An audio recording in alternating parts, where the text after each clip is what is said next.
FM.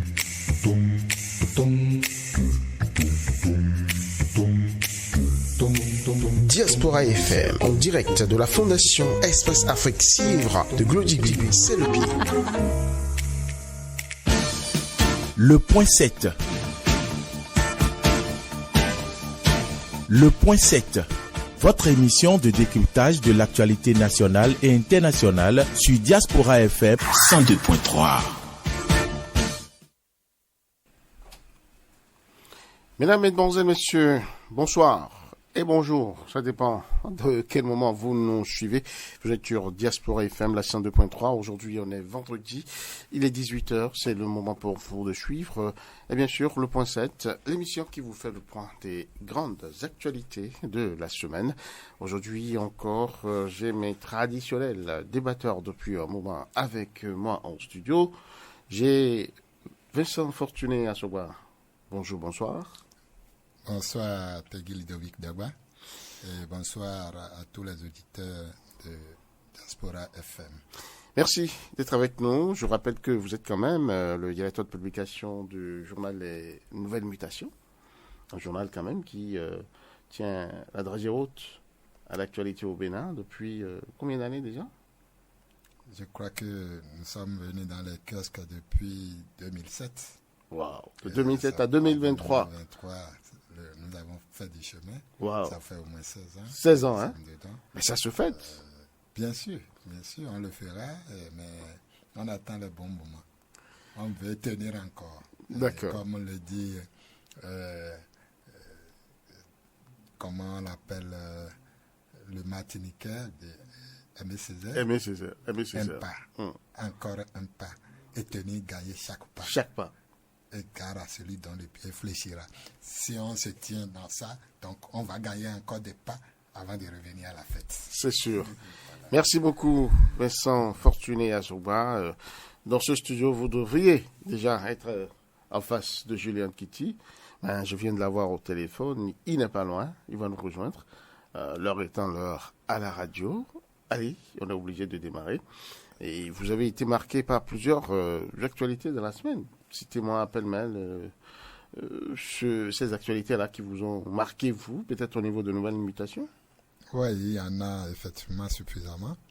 Et la première actualité qui a retenu notre attention au sein de la rédaction de nouvelles mutations, c'est d'ailleurs ce qui fait la une de l'annonce de l'émission, comme tous les Béninois. Quand le chef de l'État, le président Patrice Talon, annonce qu'il n'est pas prêt à remanier son gouvernement après les élections législatives, je crois que ça donne à réfléchir, et ça donne à se poser des questions. Ça c'est clair, parce que ce n'est pas une innovation. Et à chaque élection, je crois qu'on fait une analyse de la recomposition de la classe politique. Et c'est ça qui permet au chef de l'État, chef du gouvernement, de remanier son gouvernement. Mais non, moi, là, vous rentrez déjà dans le développement. Je vous en prie, on va commencer par un autre bout, parce que quand même, c'est l'un des plats de résistance. Oui, je vais évoluer. Oui. Il y a aussi le départ inattendu, bien sûr, de la présidente de l'Institut national de la femme. On ne s'y attendait pas. Jusque-là, je crois qu'on ne sait pas quelles sont les raisons d'un départ aussi précoce, pendant que le chef de l'État met la main sur ses proches collaborateurs, comme quoi ces derniers lui donnent satisfaction. On se pose également des questions. Bien d'autres sujets, mais voilà ceux-là qui nous ont beaucoup plus marqués au cours de la semaine écoulée. Mais vous avez certainement oublié la visite d'État effectuée par le président nigérien, Bazoum Mohamed. Non, pas un oubli, puisque c'est au cours de cette visite que le chef de l'État a évidemment annoncé son intention de briser les rêves de ceux qui attendaient leur tour. Voilà, alors que cela vaut le coup qu'on attende quand même son coup, quand on est un partisan. Voilà. Bon, vous savez, c'est l'actualité, c'est également les faits de la vie. Et on est obligé de les prendre sportivement et de continuer. Oui, tout à fait. Et puis, cela apprendra les courtisans de tous les jours et qui manquent de retenue, ceux qui pensent que ils sont là et qu'ils vont faire du bruit pour qu'ils tapent à l'œil au chef de l'État. Je crois qu'il a dit ils doivent attendre encore longtemps. Pour ne pas dire, ils vont attendre jusqu'à la fin du mandat, ils n'auront rien. Alors, avant d'entrer dans le fond de l'analyse sur ce sujet, on va quand même revenir un peu à cette visite du président nigérien, Mohamed Bazoum. Je crois que c'est la toute première fois qu'il foule le sol béninois depuis son élection. Comment déjà on peut situer, on peut comprendre cette visite chez nous? Non, cela se comprend simplement parce que le Bénin est un allié de taille pour le Niger.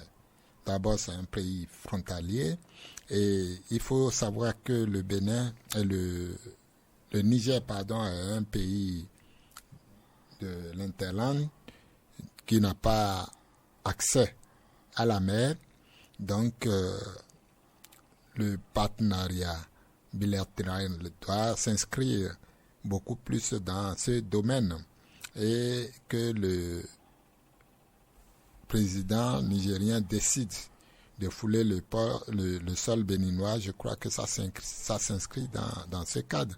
Vous savez que beaucoup de marchandises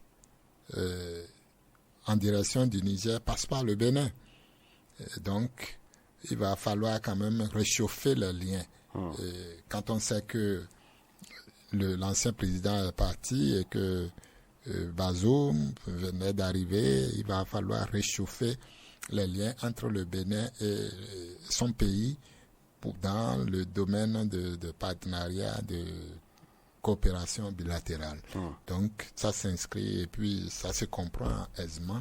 Nous sommes des pays voisins, il va falloir maintenir la bonne ambiance au niveau l'ambiance de bon voisinage. Voisinage, voilà, merci. Ben voilà, on a quand même vu le président nigérien assez, comment dirais-je, intéressé par tout ce qu'il a vu sur le terrain béninois.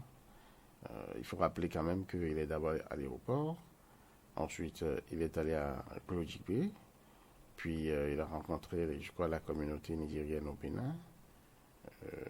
Tout ça là montrait quand même que l'homme a été, comment dirais-je, impacté par ce qu'il a vu.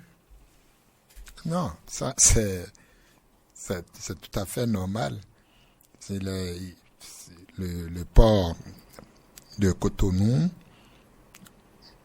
a subi des métamorphoses. Je crois que c'est tout à fait normal et qu'il visite également Glodjigbe, la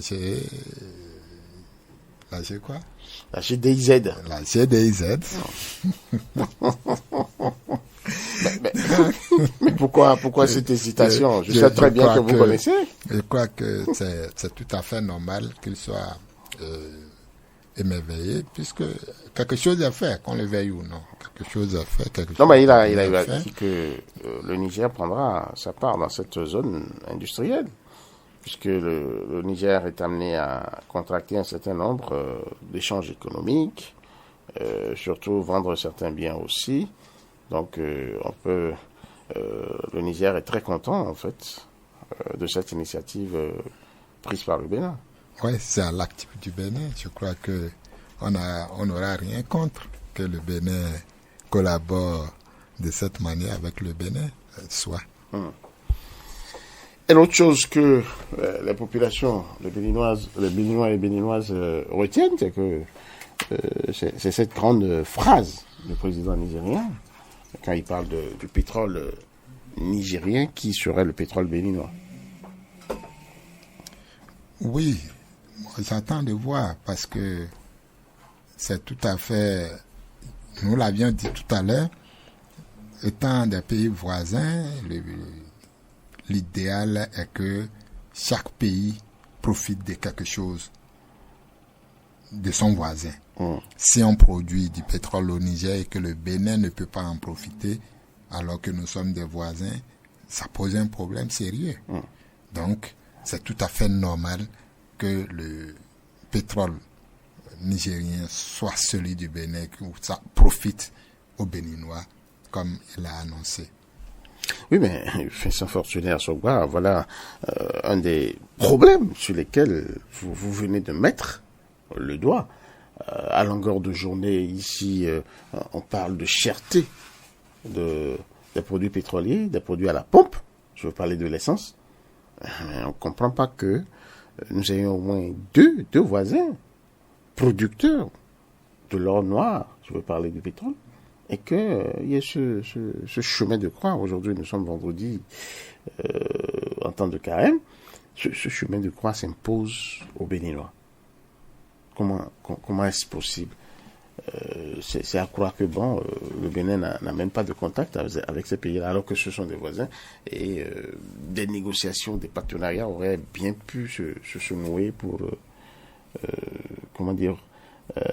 dorer la pilule aux populations. Oui, c'est ce que dit le commun des mortels. Je crois que on comprend mal qu'on soit au Bénin et qu'on soit au milieu. Bon, je ne voudrais même pas encore citer le cas du Niger qui vient d'arriver, mais le grand Nigeria, le Nigeria voisin, et que le produit pétrolier ou les produits pétroliers coûtent les yeux de la tête pour les consommateurs béninois. Ça se comprend très mal. Et ma foi, je ne crois pas que les commandes du Bénin passent par ces pays, du tout pas. Et souvent, moi j'entends parler de l'Algérie qui a des milliers de kilomètres, et de la Libye en temps. Mais je ne peux pas comprendre qu'on ne puisse pas véritablement négocier pour que, au niveau du Nigeria, nos commandes passent par le Nigeria facilement pour qu'on ait ces produits de grande consommation à des prix réduits. Depuis un moment, moi, j'ai l'impression que le gouvernement a refusé même de subventionner les produits là parce que les prix ne cessent de monter. Oui, et même ce qu'on prend au bord de la voie, on appelle Bayor, les produits frélatés, qui en réalité sont achetés d'ailleurs aussi dans les pompes au Nigeria. Je crois que vous avez pu investiguer bien dans sûr, le secteur. Vous avez suivi un égard. Vous pensez que c'est au bord de la voie, ils ont pris de l'essence là-bas? Non, du tout pas. C'est des pompes? C'est des pompes. Wow. C'est bien sûr des pompes.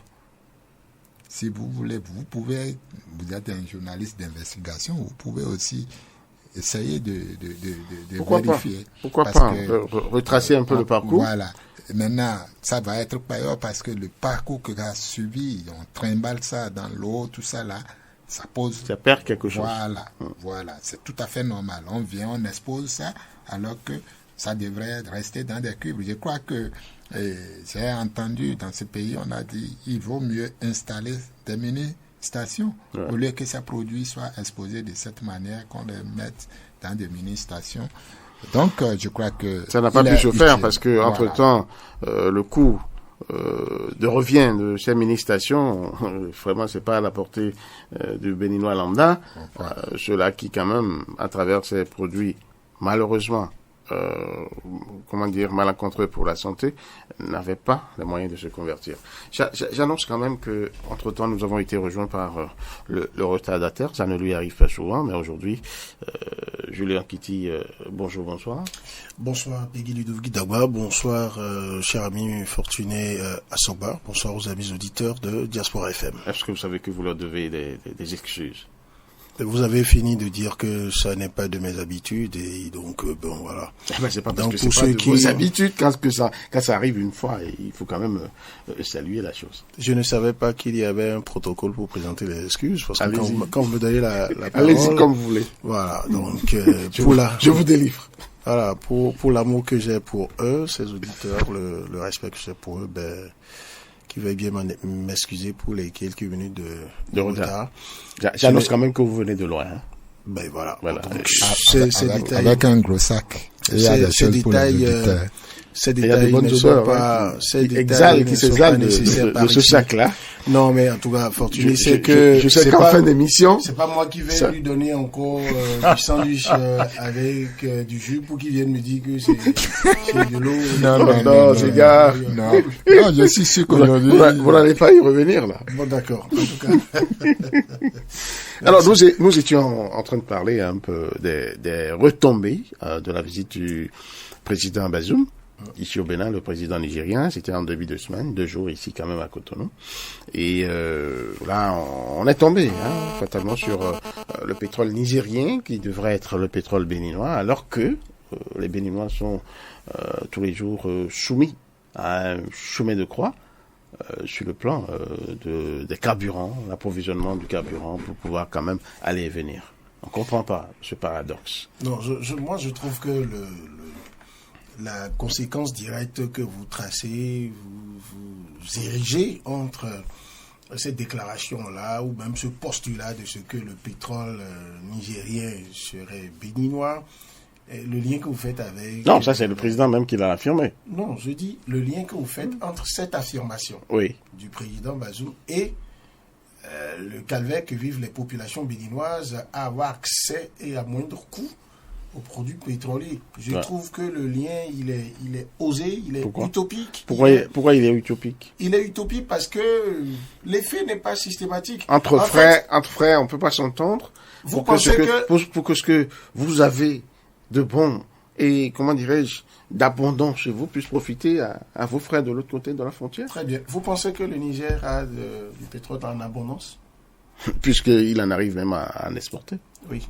Mais en abondance, je ne trouve pas. Moi, ce n'est pas parce que, vous voyez, les pays africains tels que ça fonctionne, c'est pas parce qu'un pays africain en arrive à exporter un produit local que vous avez la preuve que le besoin à l'interne est totalement satisfait. Premier facteur. Deuxième facteur, le Niger n'est pas encore, même aux côtés du Nigeria, n'est pas encore un pays, un très grand pays producteur du pétrole. Mais je pense que quand le président nigérien dit que le pétrole nigérien est béninois, moi je le reçois beaucoup plus comme je reçois ça comme une déclaration pour dire que le destin du Bénin, le destin du Niger sont liés. Vous voyez, tout ce que le Niger veut faire en termes d'exportation, par exemple, le Niger est traditionnellement lié au Bénin. Parce que, vous voyez, toutes les fois que des présidents nigériens vont faire des visites au Bénin, le seul endroit qu'ils ne vont pas manquer de visiter avant de partir, c'est le port. Et ce n'est pas pour aller regarder comment les installations portuaires au Bénin sont jolies ou pas, non. C'est pour aller rencontrer aussi les grands opérateurs économiques nigériens qui travaillent avec le port, pour aller voir peut-être les conditions dans lesquelles tous ceux qui quittent le Niger, l'uranium et toutes les autres ressources minières dont ils peuvent disposer. Et parfois, ce n'est pas des produits déjà complètement transformés.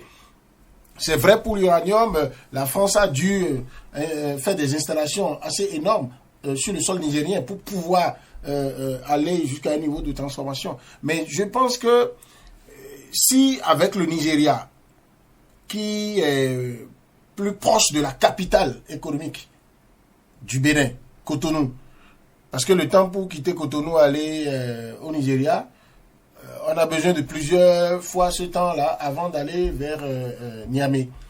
Alors, le Nigeria, quand même, n'est pas le camarade du Niger sur le continent en termes de production pétrolière.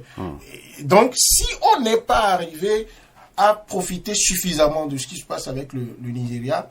Avec le Niger, on peut mieux s'entendre dans les accords, mais pour que le pétrole nigérien soit le pétrole béninois, ça ne veut pas dire que Bazoum va demander à ses ministres, à ses cadres au Niger, aux firmes qui travaillent le pétrole au Niger de remplir des camions citernés, d'en amener au Bénin.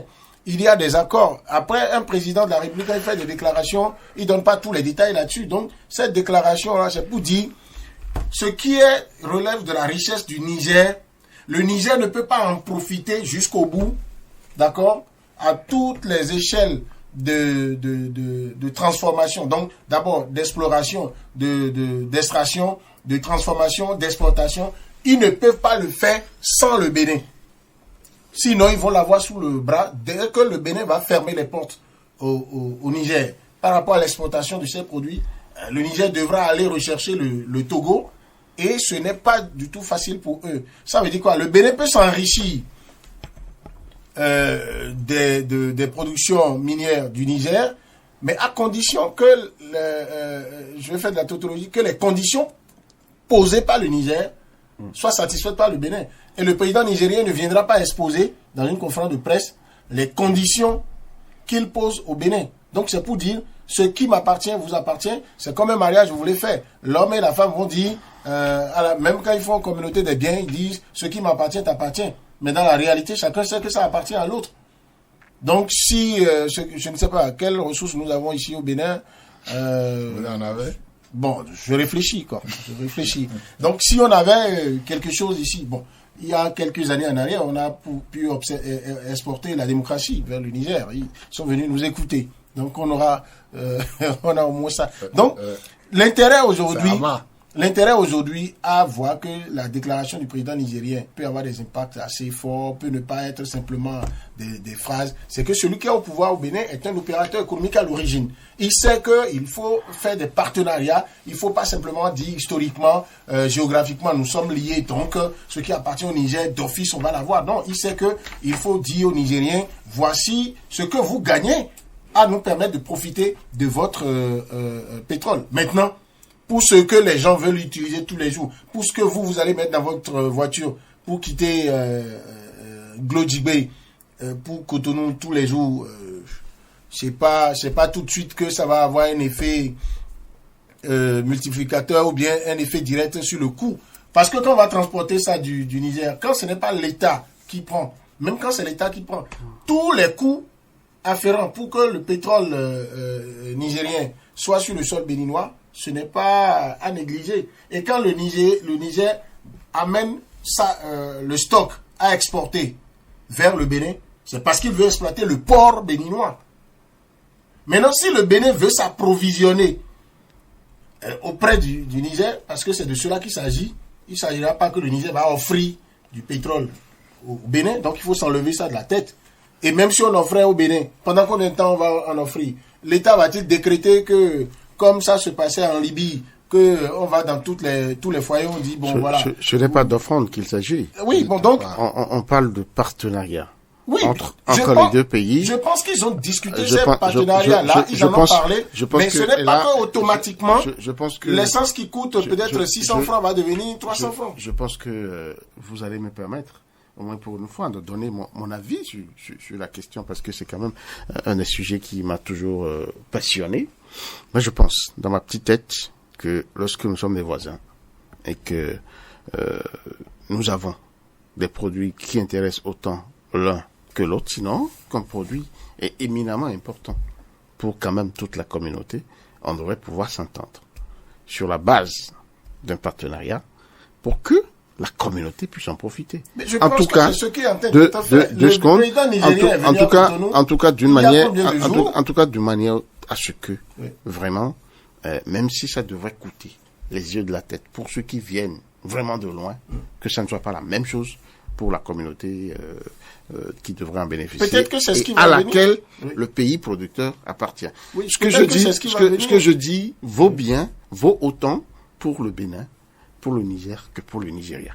Bon, Parce peut-être que qu'ils les se deux- sont assis là maintenant. Peut-être qu'ils ont discuté Oui, en aparté là. à huis clos. laissez-moi finir. Peut-être qu'ils se sont dit, Laissez- nous on diminue les frais portuaires laissez- pour vous. laissez-moi et vous finir. nous donnez le pétrole à tel coût. Ben voilà, heureux si c'était le cas que déjà ça prenne corps. Mais ce que je regrette, c'est que ce ne soit pas déjà une réalité depuis des lustres, puisque ces deux communautés, ces trois pays ont toujours vécu ensemble, Et donc, sont condamnés, sont nés ensemble, je veux dire, et vivent ensemble. Donc, voilà des choses qui auraient pu être négociées depuis des décennies, parce que ça entre dans le quotidien de chacun des membres des trois Donc États. il faut aller interroger Ben voilà. ceux qui ont eu Alors, la charge présidentielle. si ce n'est pas fait, avant Patrice Talon. c'est tout à fait normal qu'on s'en Non, on désole. n'accuse pas Patrice On n'accuse Talon. pas. On n'accuse pas du tout Patrice Talon. J'ai On pu entendre dit, même de votre, de la question de Peggy Ludovic Dagba Oui. et de vos analyses aussi, M. Assoba, que oui. la préoccupation de Peggy Ludovic Dagba, c'est de constater que les produits pétroliers coûtent cher pour les Béninois, pas Ouais. pour leur bourse. Ouais. Voici que le Bénin a le Niger et le Nigeria à l'est, Ouais. a Le Bénin est Niger sandwiché au nord. par... Alors, donc à partir de ce moment, Pour prendre votre expression. à partir de ce moment-là, le Bénin ne devrait pas avoir des problèmes par rapport Exactement. Aux produits Mais dans ces pétroliers. conditions, vous venez de toucher le point sensible, ça veut dire quoi? Vous pouvez avoir le bonheur dont vous avez besoin à portée de main. Tout est dans la manière dont vous managez. C'est une question de... C'est du business. Là, on s'entend. D'accord? Maintenant, dans vos préoccupations, vous n'étiez pas en train... Moi, je n'avais pas perçu dans vos préoccupations que vous interrogiez la question en tenant compte de toute l'histoire. C'est-à-dire que... En principe, c'était beaucoup ça. Mais c'est d'années ça, derrière, c'était ça. on ne peut pas prendre la chose aujourd'hui et puis parce que Sans penser à hier. Non, du tout pas. Oui, mais parce Mon que ami, c'est parti. j'ai dit dans mon propos tout à l'heure que depuis des listes, moi j'entends parler des produits pétroliers venus de l'Algérie ou de la Libye, De la Tunisie. alors que nous avons le Nigeria à côté. Regardez les frais d'importation de la Libye ou de l'Algérie vers le Bénin et regardons le Nigeria à côté. Ça, c'est depuis des années, ça. Oui. Mais une chose est évidente. Aujourd'hui, l'essence coûte plus cher qu'hier. Mais les modes opératoires n'ont pas changé. Oui, mais Les modes opératoires n'ont pas changé. Nous, on voudrait, si on est au milieu de deux pays producteurs du pétrole, que nous soyons quand même, que nous vivons un peu à l'image de ces pays-là. Ou carrément que nous bénéficions quand même de la Oui, proximité. Ce qui est très clair, à partir de ce ces qui est produits-là. très clair, quand même. le pays producteur, un autre pays voisin ne va pas en jouir autant que lui. C'est tout ce clair. qu'on va faire. C'est clair. Maintenant, le pays va en jouir quand même. Et vous trouvez que c'est anormal, et donc c'est légitime ce que vous dites, que le Niger soit là, le Nigeria soit là, et qu'on soit obligé d'importer des produits pétroliers de l'Algérie. Mais je vais vous dire quelque chose. Il faut aller interroger aussi celle-là, peut-être que sans rentrer dans les détails, sans être dans l'économie des choses véritablement, qu'on peut tirer chapeau au régime actuel, d'avoir peut-être posé le problème, d'avoir discuté la question, négocié avec le Niger, au point d'amener le président nigérien actuel à sortir cette phrase-là, lourde de sens, qui dit le pétrole nigérien est béninois. C'est pour dire, tout au moins, on peut y voir que le président nigérien a accédé au terme de négociation. On est en train d'accéder. Est en train d'accéder au terme de négociation utilisé par le président actuel.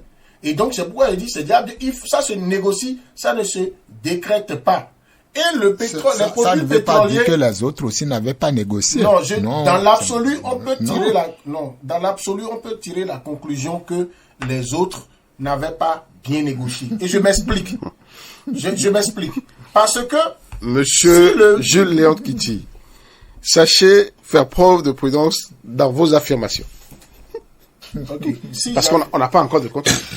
Non, de partenariat, là, sous la main. Pourquoi dites-vous que les autres n'ont pas su bien négocier?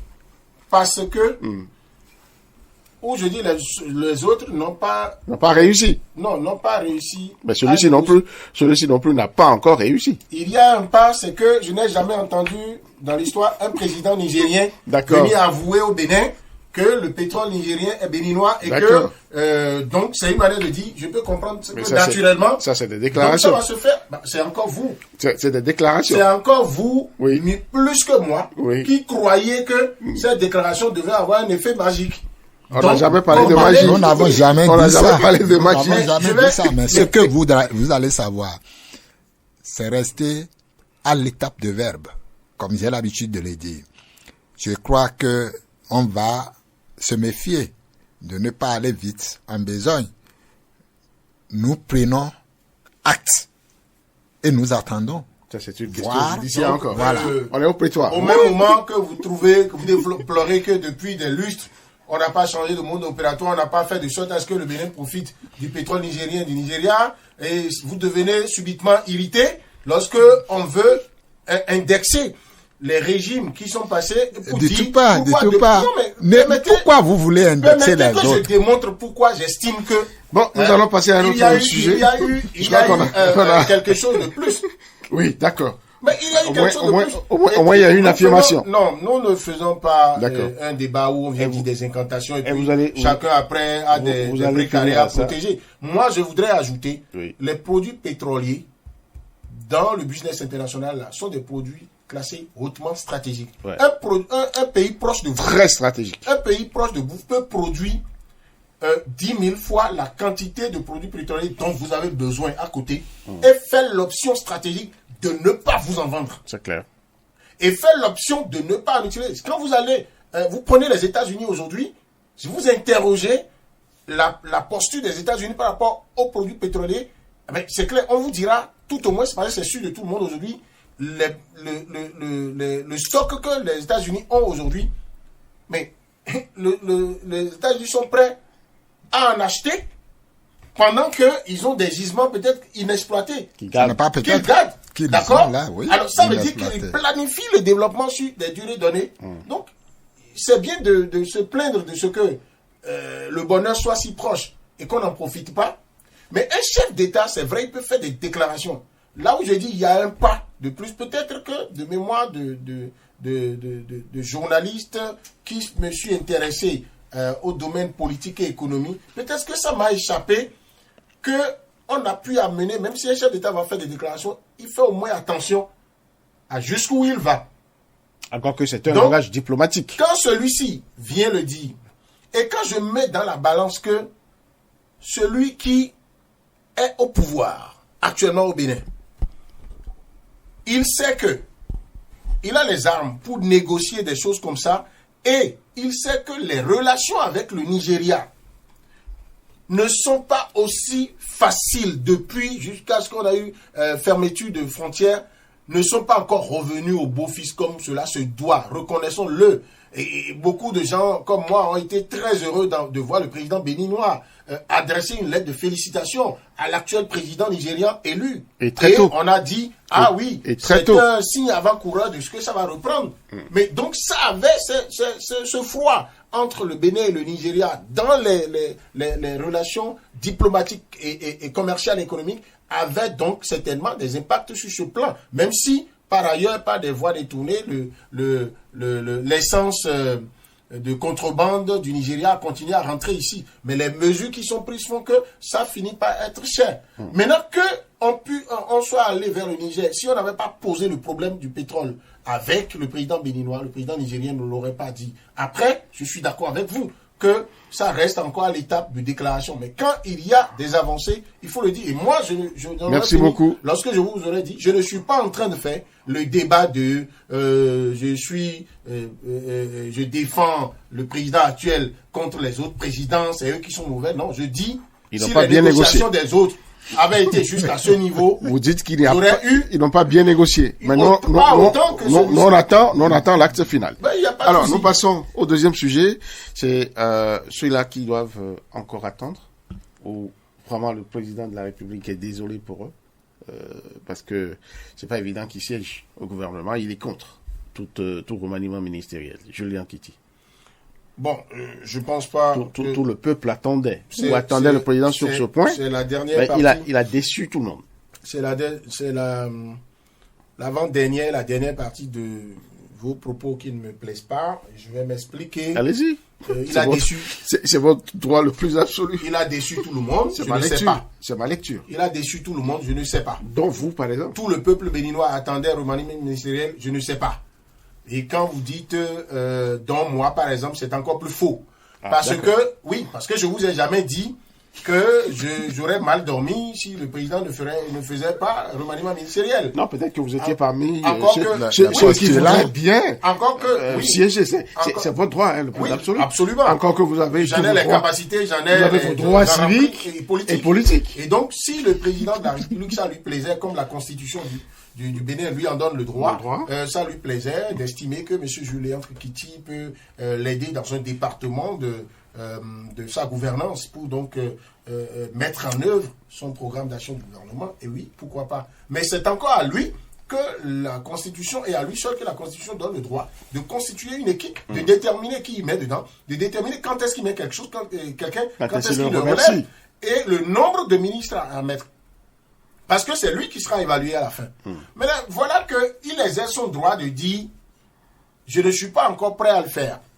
Et il ne sait pas, il n'a pas fait dans l'agitation en instaurant le débat lui-même. C'est un journaliste, Jean-Luc Aplogan de RFI notamment, pour ne pas le nommer, qui lui a posé la question. Oui. Parce qu'on était dans un contexte où Dame Rumeur a poussé le bouchon jusqu'à la lisière du portail de la vérité. Parce que certains ont commencé par se dire, tel que ça vient avec insistance là, c'est comme si ça se prépare. Des gens ont même annoncé des départs, voilà, des arrivées.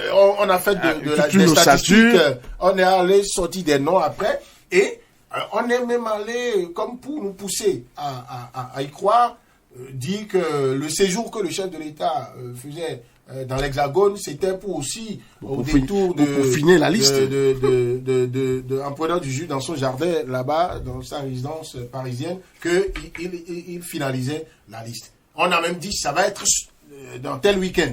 Bon, et comme un week-end, au Bénin, ça ne fait que 48 heures, moi, personnellement, je n'étais pas, je m'en prenais pas la tête. Je me disais, s'il le faisait, c'est son droit, il peut finir.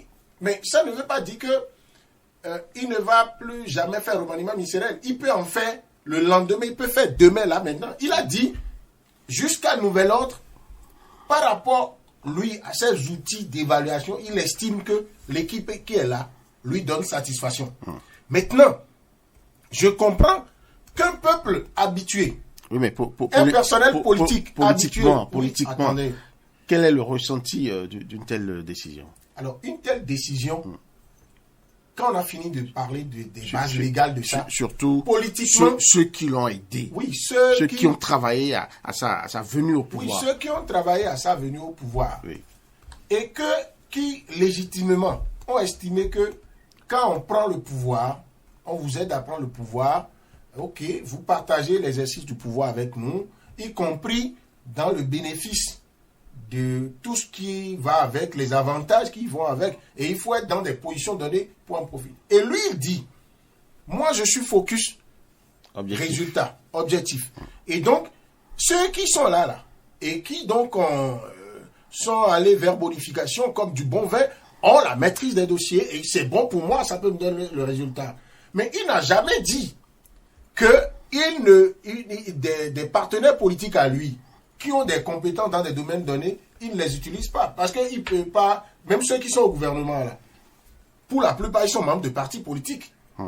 Et les partis politiques dont ils sont issus, quand ça les arrange, ils viennent faire les statistiques pour dire nous avons tel nombre de ministres au gouvernement, nous avons tel nombre. Mais le président de la République, lui, semble dire, ce n'est pas à l'aune de votre appartenance à telle formation politique que je vous mets au gouvernement, je veux du résultat. Donc maintenant, ça va choquer des gens qui se disent, mais dans l'absolu, si nous n'avons pas ces postes ministériels pendant tout ce temps, ça veut dire que on ne nous satisfait pas comme partenaire politique important.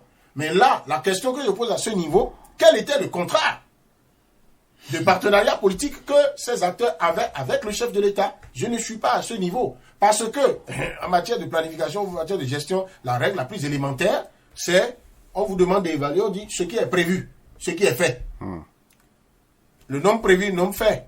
Dans quel délai? Et vous dites pourquoi ceci n'est pas fait, pourquoi ce n'est pas fait. Mais je me rappelle simplement que dès le début de son mandat, le premier, le chef de l'État a dit qu'il ne va pas gouverner en distribuant les postes de responsabilité, d'accord, les fonctions politiques, comme les fonctions étatiques, comme des prébendes politiques qu'il donne. Mais l'analyste politique aurait souhaité, d'accord, quand on met dans l'analyse politique, on devrait dire, si beaucoup, la masse critique d'acteurs politiques, qui ne se retrouvent pas leurs intérêts, leurs positions de privilégiés dans votre appareillage institutionnel, ils ne se retrouvent pas. Ah mais c'est pas tout le monde qui résiste à ça.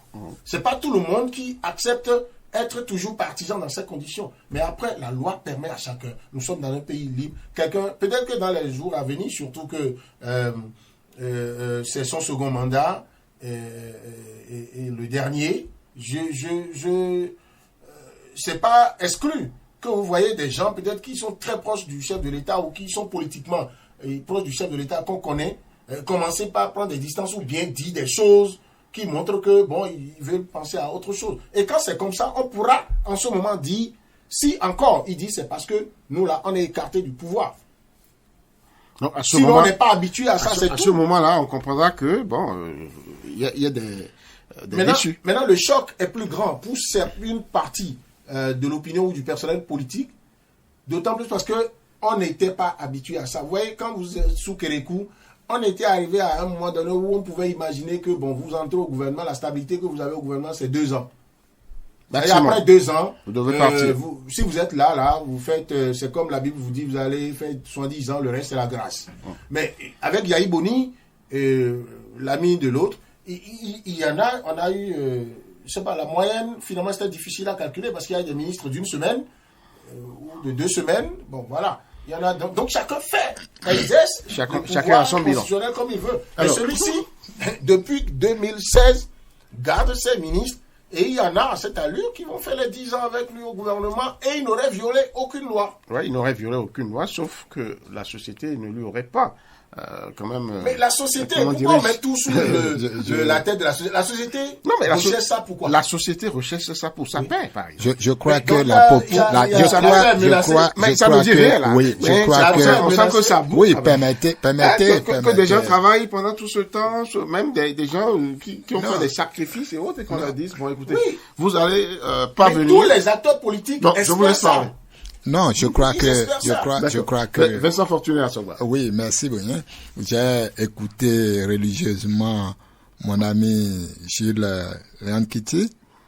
Oui, la Constitution donne le plein pouvoir à Patrice Talon de remanier quand il veut son gouvernement ou de ne pas le remanier. D'accord. Mais le jeu politique a instauré dans notre pays au lendemain des élections, d'une élection, qu'on lise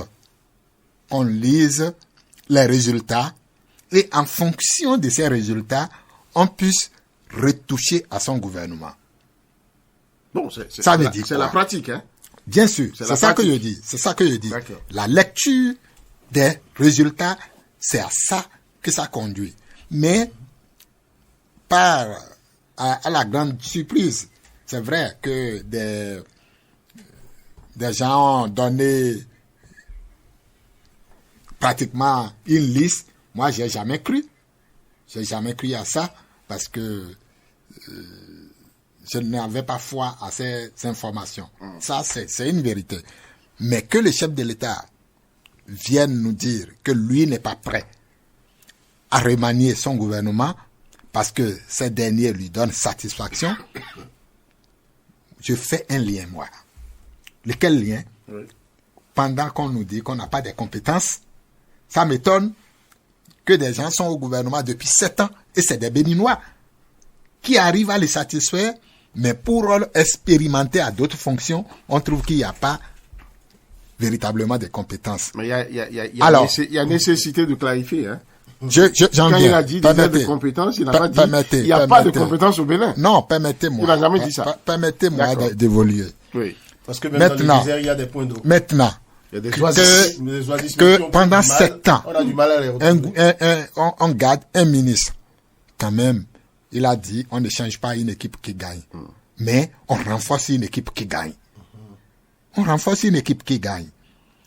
On a besoin de changer des pièces dedans. Parce que il y a des faiblesses. Après 7 ans, quand même, je crois qu'il est normal qu'on dise, attention, il aura comme de l'usure, de la routine. Il faut passer, il faut mettre de nouvelles pièces. L'équipe gagne, certes, mais l'équipe se fatigue. C'est ça, justement.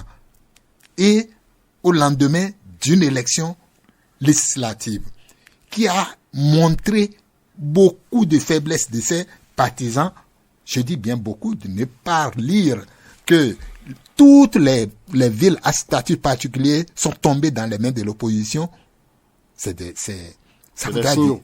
signaux quand même. Non, on n'a pas dit ça. Il faut remanier son gouvernement. On n'a pas dit il faut mettre les opposants dans le gouvernement. Du tout pas. Mais en fonction de la lecture des résultats, on dit attention, qu'est-ce qui ne va pas? Je vais vous faire une confidence. J'ai un message d'un mouvancier dans mon inbox au soir du dimanche. Il dit, mais écoute, journaliste, dis-moi, nos routes, nos lampadaires et autres n'ont pas suffi pour que Cotonou vote pour nous. Je lui ai répondu, je lui ai dit, le chef de l'État, votre mentor a dit, quand on a faim, les routes ne servent à rien. Il a répondu, on se reverra. Pour vous dire quoi? On a beau faire les routes. Et comme le chef de l'État l'a annoncé lui-même, quand il venait au pouvoir, mais quand le peuple a faim, il faut revoir sa politique. On n'a pas besoin, on n'a pas dit, parce que ces grandes villes, les villes à statut particulier, sont tombées aux mains de l'opposition, il faut nommer les opposants. Même nommer les opposants dans le gouvernement, c'est pas encore un crime. Ça participe de la décrispation, de la tension politico-sociale. Qu'est-ce que ça l'empêche? Est-ce que ça l'empêche de faire un gouvernement d'union nationale pour dire, écoutez, on n'est pas là. Non, moi je dis, je n'ai pas dit de le faire. Je n'ai pas dit de le faire. J'ai dit, ça ne l'expliquerait. Bien sûr qu'il y a beaucoup de facteurs. Non, bien sûr qu'il y a beaucoup de facteurs. Bien sûr qu'il y a beaucoup de facteurs. Je le dis bien sûr. Bien sûr. Va gagner le pouvoir. Moi, je n'ai pas dit de facto de le faire. C'est une analyse. Non, je n'ai pas suggéré. Ah, d'accord. Non, du tout pas. Je n'ai jamais suggéré cela. C'est une analyse. J'ai dit, ça coûterait quoi? Parce que lui disait qu'il faut amener les opposants. Est-ce que c'est le temps? Donc, j'ai dit, on n'est pas dans ça, on n'est pas dans ce contexte-là. Donc, c'est pour ça que j'ai ouvert ce pas-là. J'ai dit, même que ça, c'est lui qui gagnerait. C'est lui qui gagnerait s'il le faisait. Donc, je crois que, permettez que je le dise, je crois que on a besoin, avec les auditeurs, on a besoin que le chef de l'État retouche ce gouvernement pour remettre du sang neuf, et comme ça cela est de pratique. D'accord. On vous aura compris. Julien Kitty, Vincent Fortuna. Vous parlez au nom de celui qui est autorisé le vendredi passé. Les ministres qui ne vous ont pas dit qu'ils sont fatigués. Julien Kitty. Vous savez qu'ils seront jamais fatigués comme vous.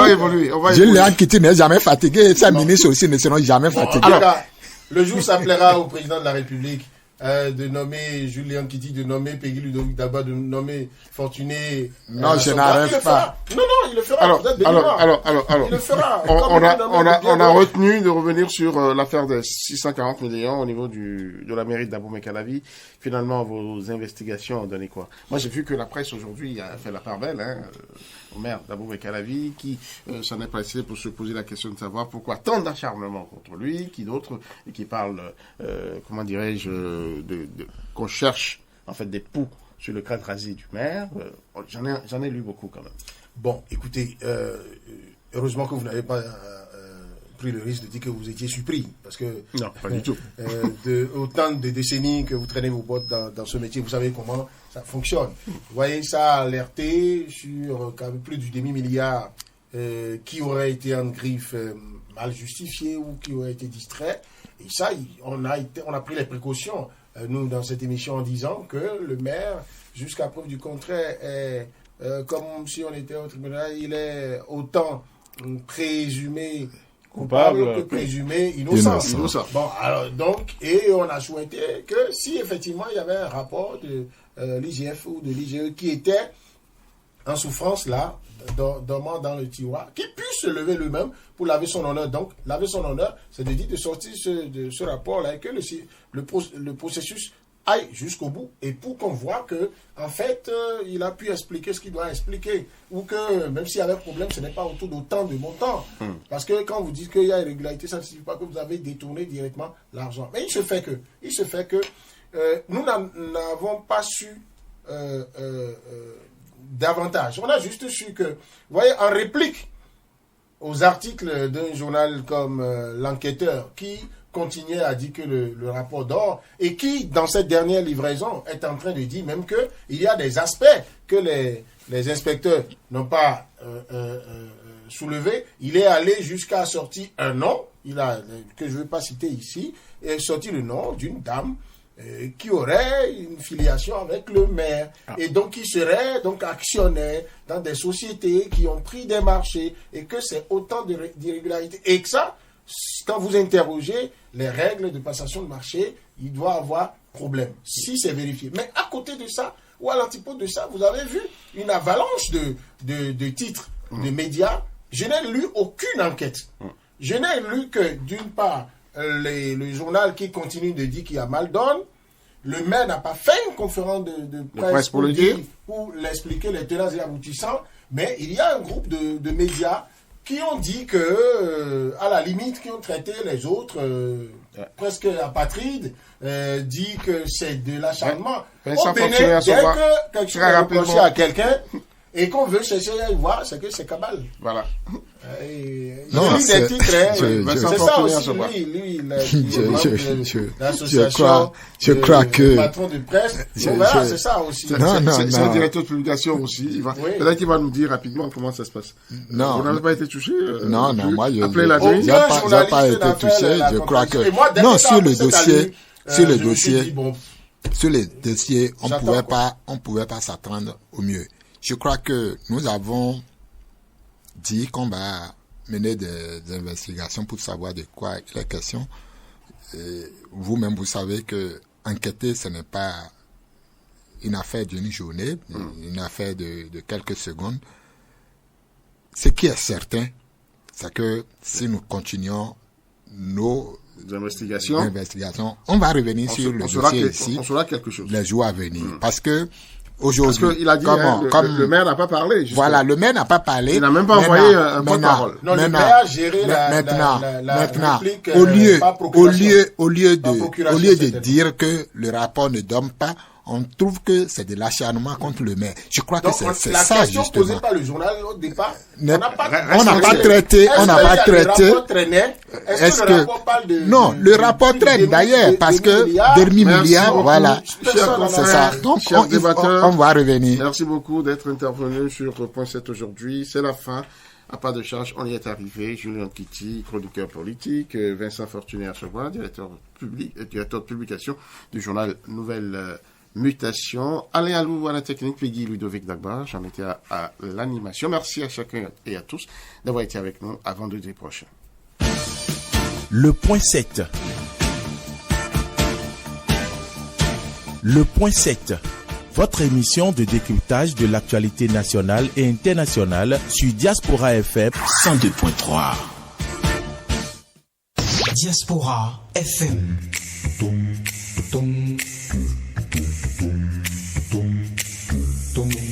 Diaspora FM, en direct de la Fondation Espace Afrique Civre de Glody, c'est le pied.